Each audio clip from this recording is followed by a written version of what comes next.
আসসালামু আলাইকুম বন্ধুরা, আজকে রাতের খাবারের জন্য সবজি বিরিয়ানি বানানো হচ্ছে। কিভাবে সবজি বিরিয়ানিটি বানাচ্ছি আপনারা দেখতে থাকেন। এখন প্রথমে তেল, পেঁয়াজ সব কিছু দিয়ে, সবজি দিয়ে, চাউল দিয়ে একটু নাড়াচাড়া করলাম। তারপর ধীরে ধীরে চাউলগুলো একটু বাদামি কালার হয়ে যাবে, সবজিগুলো একটু বাদামি কালার হয়ে যাবে, তেজপাতা সব কিছুই। তারপর পানি দিয়ে দিলাম।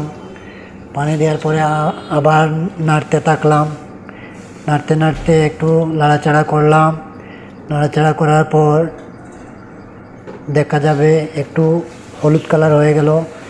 তারপর ঢাকনা নিব, ঢাকনা দিয়ে লাগিয়ে রাখবো। পানি শুকিয়ে গেল। এখন ঢাকনা সরিয়ে দেখি কি অবস্থা। এই দেখেন পানি শুকিয়ে গেছে।